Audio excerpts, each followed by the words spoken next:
To the moment you've all been waiting for, we're finally going to start working on equations and solving some of these physics problems that are probably haunting your mind. I know it. This is very similar to the sheet that you will get from me for class. I'm making some adjustments to it, including, it will include these guys, not handwritten. So you will have these equations on this sheet, and this is what you will take your exams with. Okay, to begin with, I want to talk about what some of the variables that you're going to see on the sheet are. Some of them are familiar, some of them maybe not so much so. So x is just our whatever distance or length, move that down, sorry about that, is distance or length.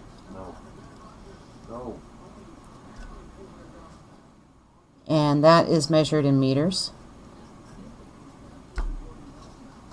You will see v, which is velocity.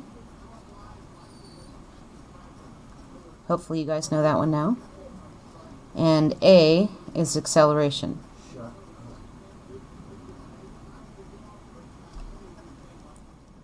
And velocity is in meters per second. And acceleration is meters per second squared. Some of the symbols you will see, you'll see delta x and delta v. Delta x means x final minus x initial. And delta v means v final minus v initial. Different ways of writing that. You can see x final minus x naught, or some standard equations don't include the final subscript, minus x naught or x sub I, whichever, and same with v. You can see that with the v final or no subscript minus v naught. So those are some of the different ways that that delta is represented.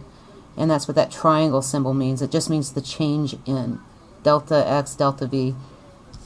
Okay. Same with the delta t. Can you see that? Yes, change in time. So velocity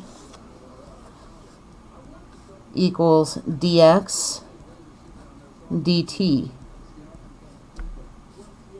equals x minus x initial divided by t minus t initial. Acceleration, make sure you can see that, is dv dt.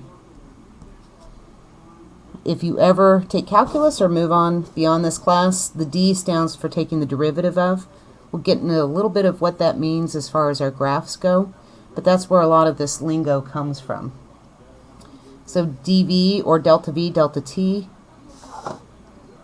is v final minus v initial divided by the time.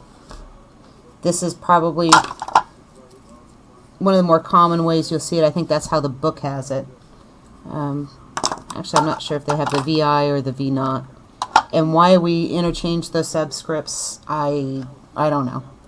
But it's a habit, and again, if it's throwing too many people, I will try to my best to commit to one and stick with it.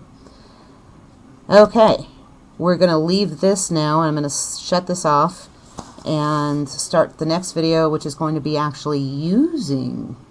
No, we're going to do some rearranging first. So the next video will be rearranging these equations, knowing when we can manipulate them to solve for different parts and pieces that we want. And then after that, we'll do an application, and then we'll see you on Tuesday.